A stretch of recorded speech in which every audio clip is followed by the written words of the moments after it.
Aujourd'hui, je reçois une entrepreneuse et chef d'entreprise. Elle est mariée, elle a 2 enfants. Après un master en banque, finance et management, elle a été directrice adjointe d'une agence Société Générale à seulement 23 ans, puis conseillère en gestion et pilotage d'entreprise dans un cabinet d'expertise comptable pendant 6 ans, avant de s'en mettre à son compte. Depuis, elle a fondé sa première entreprise, qui est un organisme de formation en 2019. Puis elle a créé un cabinet de conseil et une plateforme qui s'appelle Game Changer Connect pour accompagner les PME, les startups et les jeunes réseaux de franchise dans leur croissance. Ses valeurs sont l'ambition, la résilience et l'anticonformisme. J'ai le plaisir d'accueillir Amel Ramdan. Salut Amel, bienvenue avec nous. Salut Gaël, merci beaucoup de me recevoir.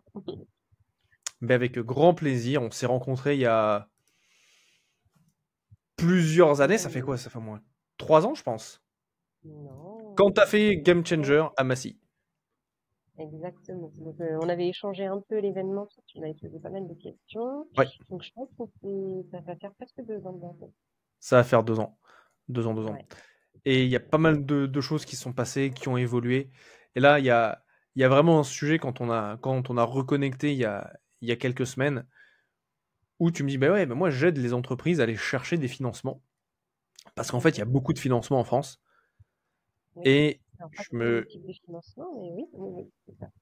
Donc, ouais, c'était. Donc, dis-nous en plus, bah, comment est-ce que tu es arrivé, toi, à être cette spécialiste du financement? Et puis, quel type de financement également existe euh, en France pour les entreprises, pour quel type d'entreprise et comment aller les chercher? Est-ce que c'est compliqué? Tout un tas de questions. D'accord. Alors oui, quand tu parles de recherche de financement, alors je suis pas courtière, donc je vais pas aller chercher des financements bancaires et je vais pas non plus m'occuper de levée de fonds auprès d'investisseurs privés. La partie sur laquelle on s'est spécialisé chez Game Changer Connect, c'est vraiment la recherche de subventions d'aide publique pour les entreprises.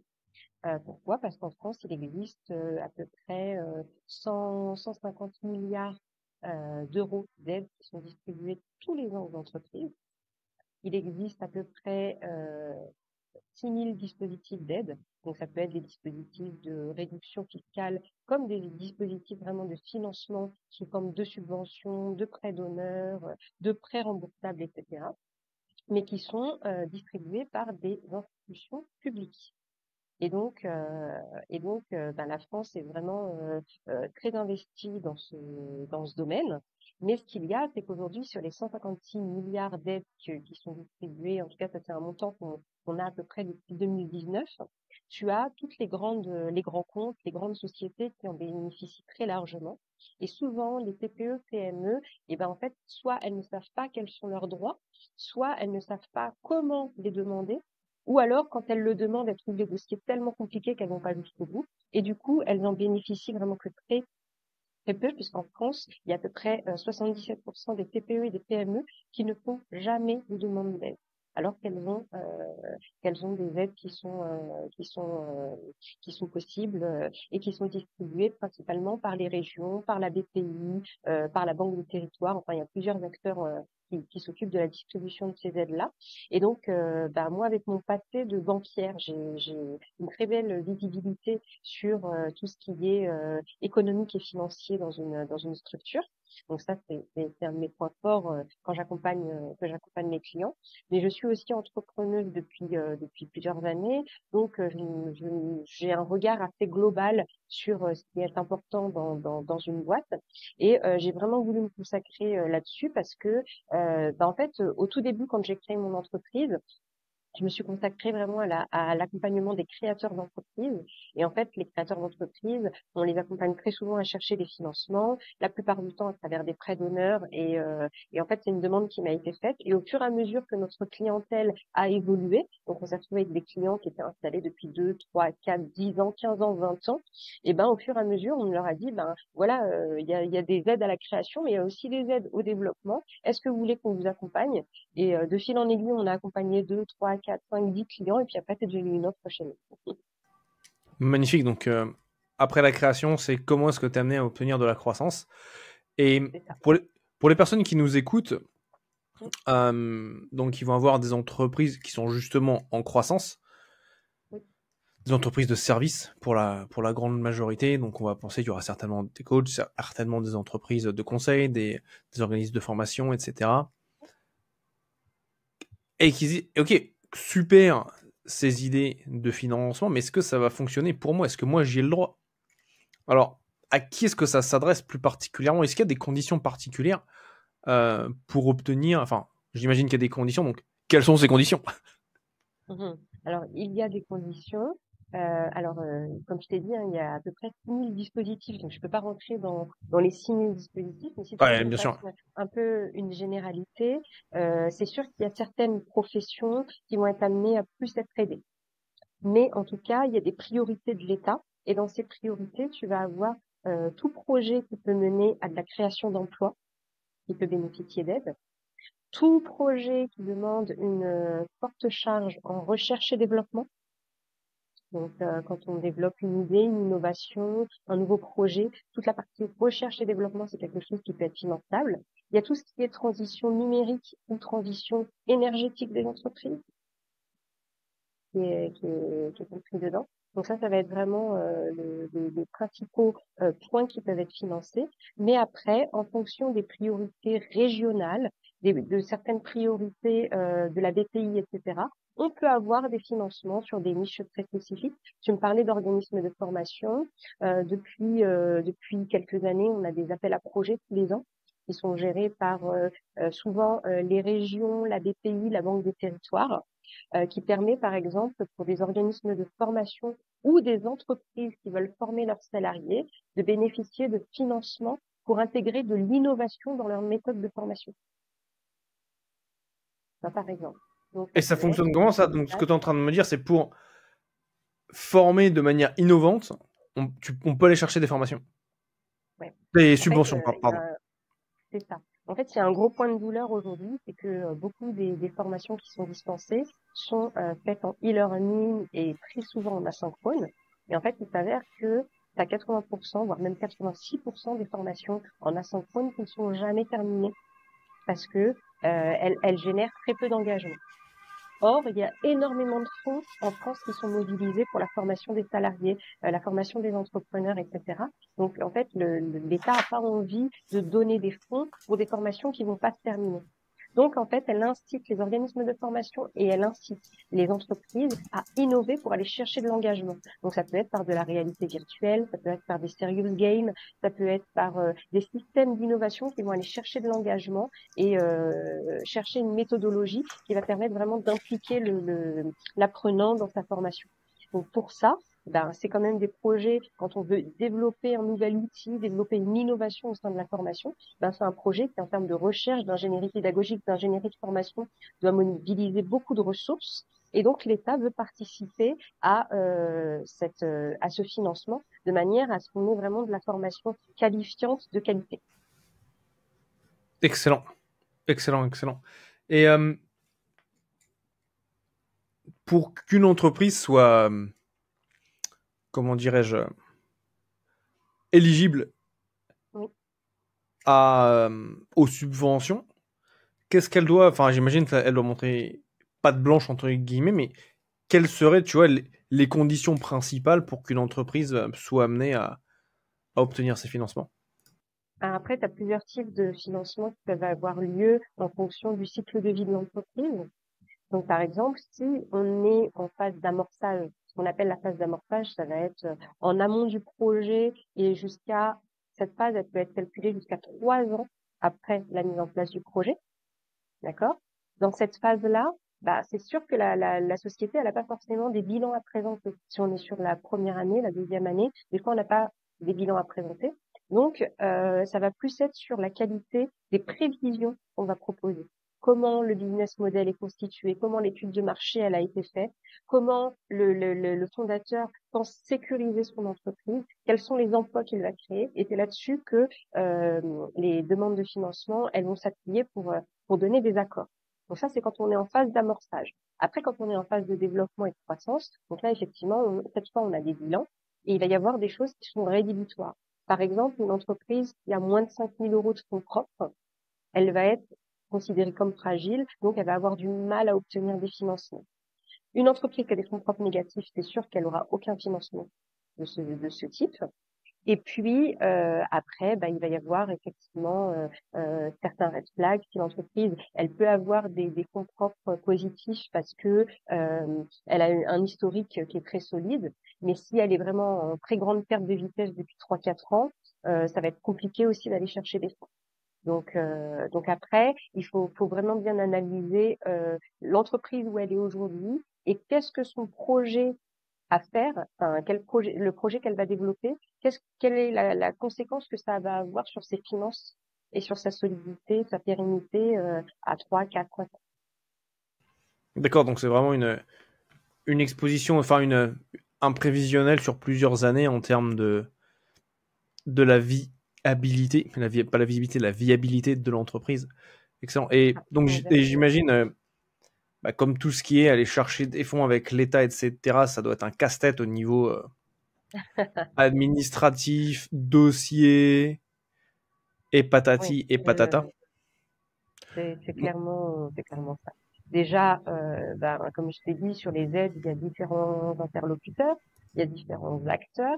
Ils n'ont pas tous forcément les mêmes méthodes, les mêmes façons de fonctionner, pas les mêmes outils pour déposer les dossiers. Si tu déposes un dossier en Île-de-France, c'est pas nécessairement le même outil que si tu le déposes à Marseille ou que tu le déposes à Bordeaux. C'est complètement différent. Donc oui, en fait, c'est vraiment chronophage parce que c'est aussi des institutions qui reçoivent des dizaines et des dizaines de dossiers par jour. Donc, il faut réussir à les joindre, il faut réussir à les avoir au téléphone, il faut réussir à les impliquer dans la demande. Donc, c'est un travail qui est vraiment très lourd. Grosso modo, pour obtenir des aides aujourd'hui, il faut compter une moyenne de 12 mois. D'accord, donc si on fait une demande aujourd'hui, il faut attendre un an. Ouais, quasiment. Parce que même si ton dossier il est validé avant, il y a quand même un délai entre le moment où on t'accorde les fonds et le moment où les fonds sont reçus. Donc, grosso modo, il faut compter 12 mois. Il y a certaines régions où ça prend plus de temps. Quand c'est des financements européens, on s'approche plus des 2 ans, par exemple. Et puis, il y a certaines régions où le terrain économique, le marché est moins dense que dans certaines régions, et où là, les dossiers, des fois, on a des bonnes surprises, prennent 4-6 mois pour être complètement finalisés, quoi. Donc Donc, ça dépend vraiment d'où tu es. Et ce serait quoi oui, donc la région. si tu avais le top 3 des pires régions et le top 3 des meilleures régions pour avoir des investissements, Ah c'est non, quoi aujourd'hui? je peux pas donner déjà un top 3 des pires régions parce que même quand il y a des pires régions, elles ont des raisons qui sont légitimes et puis voilà. Forcément, quand on est en région parisienne, on est au cœur de Ah, j'avoue, l'économie. On est ah, là où il y a le j'imagine. plus de startups, le plus d'entreprises. Tu peux pas demander à la BPI qui traite les dossiers sur l'Île-de-France d'avoir la même réactivité que ceux qui s'occupent des dossiers dans le Pays de la Loire, par exemple. Ouais, c'est pas là. Ouais, Donc, effectivement, en fait, tout va être une question de quantité d'entreprises, entre guillemets, par c'est mètre ça. carré. Donc, j'imagine enfin, c'est pas et pire, c'est ceux, en fait, où il y a le plus de demandes. Et qui dit plus de demandes, le personnel va pas être, j'imagine que la quantité de personnel alloué à faire ça n'est pas proportionnelle au nombre d'entreprises qui sont présentes. Donc on doit être, j'imagine, Paris, Marseille, Lyon, Ouais, Paris, Marseille, Lyon, Bordeaux. Bordeaux, peut-être Ah, je Montpellier ou Toulouse. Oui, oui, Montpellier, Toulouse. Bon, après, ça rentre dans le sud, mais Et c'est des régions où forcément il y a beaucoup plus de demandes que dans d'autres régions. La comme, Normandie, c'est plus calme, Pays de la Loire, c'est plus calme. Et j'imagine, voilà, région centre, France, ça doit être aussi plus calme. voilà, c'est beaucoup plus calme. Donc, même quand tu as les interlocuteurs de la région, etc., de la BPI en ligne sur tes dossiers, tu sens qu'ils sont aussi un peu plus détendus que dans certaines régions. Il y a un peu Incroyable. plus de temps. Donc, ouais. Et puis après, tout dépend de l'aide aussi. Il y a certaines aides, quand elles sortent, il y a tellement de personnes qui les veulent il y a un calendrier qui est prévu. Et puis finalement, l'enveloppe, elle fond bien avant. Donc, D'accord. ça peut arriver. Après, tu as certaines régions parfois où tu as des aides qui sont disponibles et puis quand tu as les interlocuteurs, ils te disent bah oui, cette aide-là, il y a très peu d'entreprises qui l'a demandé, donc limite on est un peu content qu'il y ait au moins quelqu'un qui la demande parce qu'on n'a pas l'impression de l'avoir faite pour rien, quoi. Donc D'accord. c'est vraiment très très très aléatoire en fonction du secteur d'activité, en fonction de la région géographique. Ouais. Et puis en fonction aussi de la qualité de l'entreprise et puis des fondateurs qui en. Ouais, bien sûr. Ouais. Et, euh, et donc vous êtes un peu ce raccourci qui permet aux entreprises d'avoir leur, euh, leur subvention plus rapidement. Là, c'est quoi les critères pour venir travailler avec toi? Du coup, si voilà, une personne écoute et dit OK, ça va peut-être prendre 1 an, mais je sais qu'au bout d'un an, je vais avoir un surplus de trésorerie. C'est quoi les critères pour travailler avec vous en fait? Bah, nous déjà on commence par on a deux phases. On a une phase qui est déjà une préqualification. Donc on a en fait on est équipé d'un outil qui nous permet de poser une quinzaine de questions aux clients et juste avec ces quelques questions qui vont en fait permettre de valider les grands critères de sélection. Donc c'est un questionnaire qui va durer une vingtaine de minutes et qui va nous permettre déjà de vérifier si la structure, elle rentre dans les critères d'aide, si dans sa région il y en a, et juste de lui dire oui, dans votre région, vous voyez là apparemment il y a 50 dispositifs qui existent auxquels vous pourriez prétendre en fonction de vos critères, et votre note, en fait on a une note à la fin qui apparaît, par exemple, qui est de 17 sur 20. Donc, quand j'ai quelqu'un qui a 17 sur 20, je sais qu'en tout cas, en allant demander les aides qui sont possibles, elle coche quasiment tous les critères, donc on a des très fortes chances d'obtention. Ça, c'est vraiment la phase de pré-diagnostic et qui est entièrement gratuite, qui permet en tout cas aux entreprises de savoir à peu près ce à quoi elles ont droit. Est-ce qu'au moins il existe des aides et est-ce qu'elles peuvent y prétendre? Après cette phase-là, on a une autre phase de diagnostic qui est là un petit peu plus approfondie parce qu'on va vraiment rentrer dans les différentes aides existantes. On va regarder manuellement les différents critères par rapport à la qualité de l'entreprise, mais surtout, on va essayer de travailler avec l'entreprise pour bien connaître ses projets, parce que ce sont les projets qui vont faire qu'elle va pouvoir trouver des financements. Et là, on va pouvoir lui donner un rapport d'éligibilité beaucoup plus clair, qui va lui permettre de savoir quelles sont les différentes aides qui existent, les identifier très clairement et les identifier par rapport au projet et de lui donner une chance d'obtention, donc une note d'obtention par rapport à ces aides-là. Après, nous, de notre côté, la partie sur laquelle on va avoir le moins de visibilité, c'est sur qu'est-ce qu'il reste dans l'enveloppe qui était allouée au départ. Et donc là, c'est à nous de nous charger de rentrer en contact avec les différents conseillers, les interlocuteurs qui s'occupent de ces aides-là, de ces dispositifs, pour savoir si il y a encore des chances d'obtention ou pas. Donc ça fait partie du diagnostic. Là, on va pouvoir donner une image claire au client. Il faut savoir qu'un client qui rentre chez nous pour un accompagnement, qui passe cette phase de diagnostic, en fait, les aides, c'est quelque chose qui évolue dans le temps. Par exemple, si tu viens me voir aujourd'hui en septembre 2024, il y a un certain nombre de dispositifs qui existent. En début d'année, en janvier, il va y avoir des nouvelles enveloppes qui vont être votées, qui vont être mises en place par les régions, par l'État. Donc nous, on assure aussi une veille pendant toute la durée de l'accompagnement. Donc on peut dire, bah voilà, en septembre, il existe ça, mais par contre, en janvier, attention, il y a ça, il y a ça, il y a ça. Donc on va, en fait, à peu près tous les 2-3 mois, on va regarder où en sont les dispositifs par rapport aux entreprises, faire une veille et recontacter nos clients si on estime qu'il y a une aide auquel ils peuvent prétendre. Je capte, excellent. Ouais, donc vous avez tout un processus mis en place pour les entreprises de l'audit, et puis aussi vous, la veille que vous faites par rapport à toutes les subventions qui sont proposées par le gouvernement et les régions. C'est ça. Et Et après, oui, pardon. dis-moi. Et après, pour maximiser les chances d'obtention, nous, ce qu'on fait, c'est qu'on rentre en contact avec les interlocuteurs de la BPI, avec les interlocuteurs de la région. Et en fait, eux, ils vont nous donner des indications sur les priorités de la région ou de la BPI dans leur financement. Donc nous, En fait, on va savoir que si notre client il rentre dans ces priorités-là, eh ben, il va se classer dans le haut du panier, en fait, en termes de sélection de dossiers. Donc, c'est important pour nous de construire des dossiers qui vont rentrer dans les critères prioritaires de financement des organismes qui financent. Ah, donc vous avez même les raccourcis en fin de compte. Bah oui, c'est avec ça qu'on va maximiser les chances.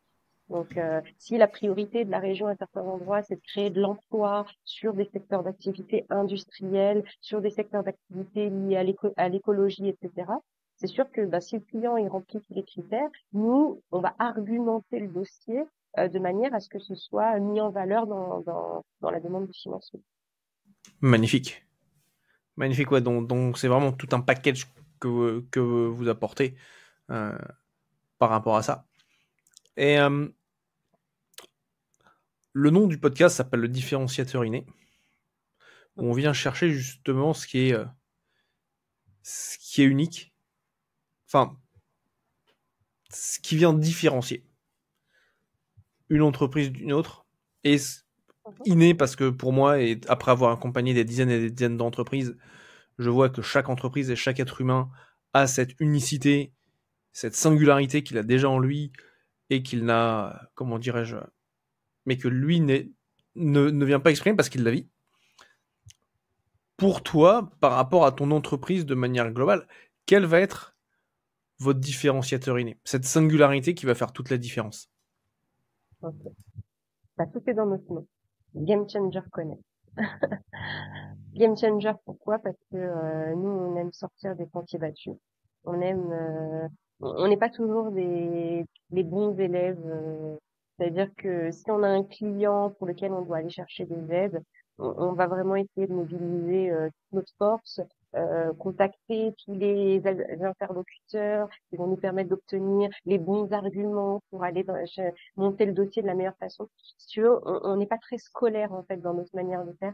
On sort des codes, clairement. Ça, c'est mon caractère. Et puis, en fait, je me suis associée à des gens qui ont le même caractère que moi. Donc, c'est pour ça que l'anticonformisme est important pour nous. Et puis, connect, parce que pour moi, toute réussite est une question de connexion entre les gens. Et connecter avec son client, connecter avec des partenaires, connecter à travers une identité digitale. Et en fait, bah, je pense que c'est ça notre différenciateur inné. C'est sortir des règles habituelles, c'est-à-dire dépasser ces règles, ne pas avoir de limites. On va pas, tu vois, moi typiquement, quelqu'un qui me dit non, un interlocuteur qui me dit non sur le dossier, on va rechercher comment on peut trouver une autre aide et le monter différemment et re-rentrer dans les clous parce que c'est important, vraiment important pour nous d'avoir cette implication dans les accompagnements. Et puis connecter parce que on a une très forte connexion avec nos clients. Et on aide aussi nos clients à avoir des connexions. On les met en contact avec les interlocuteurs de la BPI. On les met en contact quand c'est nécessaire, non pas quand c'est pas nécessaire. Et quand c'est nécessaire, on les met en contact avec des partenaires, avec des potentiels clients qu'on connaît. Et ça, c'est aussi le petit truc qui nous différencie. Excellent. Donc, Du cadre carré. les rebelles du... C'est un peu ça. Mais c'est bon, mais c'est ça, c'est tellement important de faire tout ce qui est possible et d'aller ouvrir toutes les portes et pas juste de dire bah désolé, on a essayé mais ça n'a pas marché, salut. C'est ce qui fait vraiment toute la différence et c'est vraiment très important. Pour les personnes, si on a des personnes voilà qui sont intéressées par qui t'ont écouté aujourd'hui et qui se disent ah mais j'ai trop bien les financements, je souhaite en obtenir, je veux en savoir plus, je veux avoir ma note par rapport au financement. Ils sont intéressés par cet esprit rebelle, ils croient aussi que ouais, bah, si la porte est fermée, il faut passer par la fenêtre. Moi, ça, j'aime beaucoup. Comment est-ce qu'ils peuvent te contacter? Où est-ce qu'ils peuvent aller? Eh bien, ils nous contactent sur nos réseaux sociaux, par mail, par téléphone, comme ils veulent. Ils nous contactent et nous, déjà de manière gratuite, on leur fera leur pré-diagnostic avec plaisir. Et il faut savoir qu'on n'accompagnera jamais un dossier, enfin un client qui ne croit pas en son projet et qu'on ne pense pas pouvoir lui obtenir des aides. Ça, on ne fera pas. Après, on a des solutions, on peut lui mettre à disposition notre outil en do it yourself. Il peut lui-même consulter, faire une veille. Ça, c'est quelque chose qui, sous forme d'abonnement, peut se faire. Mais en tout cas, nous, on n'ira pas aider quelqu'un si on pense pas que derrière, on peut se battre pour son dossier. Magnifique, donc vous avez bien Voilà. entendu. Contact Amel, on mettra, vous allez dans la description du podcast ou sous la vidéo. On mettra les liens vers tes réseaux, vers ton numéro, peut-être si tu veux, on pourra le mettre également, etc. Enfin, peut-être pas ton numéro, mais le numéro de ton entreprise, etc., etc. Voilà, pour que les personnes puissent entrer en contact avec toi, pour déjà avoir ce premier audit sur leur financement, sur leur situation. Et puis, comme tu l'as dit, si vous n'allez pas dire oui avec quelqu'un, vous nous dites, avec toi, ça va pas se passer, donc vous aurez une réponse claire et honnête. Donc ça fait très plaisir. Hum, dans le business, on a une mission. Dans mon business, c'est de connecter l'humanité en révélant son potentiel. Là, aujourd'hui, on a parlé de ton potentiel, de ce que tu fais, de comment est-ce que tu aides les entreprises, de comment est-ce que tu vas chercher. C'est 150 milliards, c'est ça? Oui. 150 milliards d'euros qui sont tous les ans. tous les ans. Comment venir utiliser ces 150 milliards d'euros qui sont mis à la disposition de l'État pour en venir en faire bénéficier les entreprises. Je trouve ça vraiment extraordinaire. Quand tu m'en as parlé de ça il y a quelques semaines, je me suis dit, mais faut absolument qu'on vienne démocratiser ce message-là parce que t'aides et les États à utiliser ce qu'ils ont mis à disposition et les entreprises qui vont en avoir besoin. Donc, c'est vraiment génial. Et on a une autre part, la première part, donc c'est de connecter l'humanité. Donc c'est qu'est-ce que toi tu aimerais bien voir sur ce podcast? Tu vois, avec qui on pourrait avoir un échange sur son business, comment est-ce qu'il est différent des autres, ce que lui va apporter de manière différente, etc. Ok. Moi, je pense à une entrepreneur que je connais bien, qui s'appelle Pauline Thérèse. Pauline? Il y a Pauline Thérèse. D'accord, merci. Il y a une société de prestation de services dans l'école Collins et qui a aussi un organisme de formation pour former les commerciaux à faire du cold calling, qui est une forme de prospection qui a beaucoup d'efficacité. Et Pauline, au-delà de ce qu'elle fait, c'est humainement une très belle personne et une entrepreneur extraordinaire parce que elle a une force de travail et une intelligence que très peu de personnes ont. Donc je pense qu'elle mérite d'être mise en avant. Ça c'est magnifique. Je parlais justement du cold calling cette semaine. Et c'est un petit peu, tu sais, une de ces disciplines commerciales disparues depuis l'avènement du digital. On parle marketing digital à fond et le cold calling, c'est un peu, je ne vais pas dire passer aux oubliettes, mais c'est beaucoup moins présent. On dit non, mais appelle pas, laisse les gens t'appeler, etc. Mais en réalité, il y a tout de même. Moi, je suis partisan du suivi commercial. Moi, je suis un gros fan de suivi commercial. Et Ouais, puis connecter avec les gens à l'oral, c'est quand même autre chose. exactement, et d'aller les connecter. Tu sais, on a je faisais. Là, on est en train de mettre en place une activité dans le business. Enfin, je dis on est en train. C'est quelque chose qui me fait. Qui est en train d'évoluer petit à petit. Et tu vois, c'est de reconnecter avec les personnes de nos listes mail.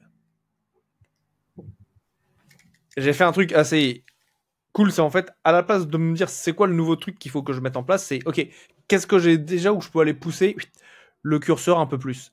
Et là, tu sais, on fait déjà des emails quasiment tous les jours. Et je me suis dit, mais en fait, les personnes qui vont ouvrir les emails, etc., si eux, ils me contactent pas, moi, je vais pas les contacter. Et parmi tous ces gens-là, si les gens, ils ouvrent les... typiquement, c'était ton cas. Quand on s'était vu à Game Changer, tu m'avais dit, ouais, Gaël, je regarde tes emails, notamment sur le suivi commercial. J'aime bien tes capsules vidéo d'une minute. Et ça t'a intéressé. C'est de là qu'ensuite on s'est mis à travailler ensemble. Oui, bah oui, quand j'ai vu ton nom dans les participants, j'ai dit, mais Gaël Régnier, c'est Gaël Régnier où je lis les newsletters. C'était le même. Et c'était le même. Très drôle. Le même que les newsletters. Et du coup, nous, ce qu'on est en train de mettre en place, c'est en fait de recontacter nos top ouvreurs des emails. Mais pas les contacter par mail, les contacter au téléphone, ou par, ou Bah par oui. WhatsApp, ou par Messenger, ou par... Enfin, sur LinkedIn, on peut pas encore appeler. Mais tu vois, c'est entrer et créer cette communication-là avec eux, parce que quand les personnes vont ouvrir tes emails, tous tes emails, ils sont ouverts, c'est qu'il y a un intérêt qui est quelque part, tu vois. Il y Et a un s'il n'y a pas intérêt, il y a de la confiance, ils te connaissent. Hein? Donc, ils te connaissent, en fait, C'est à ça. travers... donc, oui, il y a une espèce de degré de confiance, en fait, qui est déjà acquis, entre guillemets. C'est jamais vraiment acquis, mais en tout cas, c'est mieux que si c'est à froid complètement, et que c'est quelqu'un que tu connais pas qui t'appelle. C'est ça. C'est exactement ça. Et tu sais, il y a certaines fois, tu as ces éclairs de génie où tu te dis, mais... Ah ouais, mais ça, c'est... je regardais un rapport de mes emails ouverts et je me disais, mais comment ça se fait que ces gens-là, ils sont là? Je les vois sur les réseaux sociaux parce qu'ils vont être, tu sais, dans mon Facebook, dans mon LinkedIn, dans mon Insta, etc. Ils lisent mes emails, mais je leur ai jamais parlé. Et du coup, c'est là où je me suis dit, bah, on va mettre ça en place. Et donc là, on a déjà eu des conversations avec des personnes qui sont surprises, parce que des personnes que tu appelles sans qu'il y ait de rendez-vous programmé, t'as l'impression qu'en 2024, c'est un truc qui est « Ouah, mon Dieu ! Il m'a appelé sans m'envoyer un texto pour me dire qu'il va m'appeler, c'est extraordinaire. Il n'a pas réservé sur le Calendly. » Ouais, c'est... Ah ouais, ça, donc, c'est une action game changer, justement. Vouloir reconnecter un peu plus humainement que... c'est ça. Ça. Il y a quelque chose que j'appelle, c'est de l'automatisation humaine. C'est l'automatisation doit t'amener à connecter plus simplement, plus facilement avec les personnes. Tu sais, c'est genre, ça va te faire le premier pas, et ensuite passer le cap de rentrer en contact avec la personne. Comme si c'est game changer, c'est un game changer, exactement. Et c'est connect parce qu'on connecte avec les gens. Donc voilà, bim, on est en plein dedans là. Ah, c'est bon ça. Excellent, excellent. Donc ouais, bah, j'ai hâte de pouvoir parler avec Pauline pour parler de prospection et de call calling. Magnifique, magnifique. Et top. Déjà, je te remercie voilà, bah, du temps que tu nous as accordé. Je sais que t'es busy, que t'es occupé. Si tu avais un mot à partager aux personnes qui nous ont écoutés aujourd'hui, qu'est-ce que tu as envie de leur dire? Un mot ou... Un mot alors. Je suis un peu terre à terre. Un seul. Pas deux, un seul. Qu'est-ce que j'aurais envie de te dire? Ben, soyez tous un peu les game changers de votre vie. C'est pas le plus important. Peu importe quand, comment, mais Soyez les game changers de vos vies, de vos business, de tout quoi. Et quand comment est-ce on est que toi ça entrepreneur, le se... business, c'est une partie de sa vie. Quoi? Je dis quand on est entrepreneur, le business, c'est une grosse partie de sa vie. C'est exact, c'est exact. Et donc soyez les game changers. Magnifique. Sur ça, bah écoute, Amel, c'était un plaisir de t'avoir aujourd'hui, de partager un projet qui est et un sujet qui est moi qui quand tu m'en as parlé, je me suis dit oh my god, il faut qu'on en parle. Donc messieurs dames qui nous avez écoutés, allez réserver maintenant votre rendez-vous avec Amel pour voir si vous êtes éligible à ces subventions. Et puis je vous dis à très bientôt sur un prochain épisode. Salut Amel. Merci, merci Gaël. Bye bye.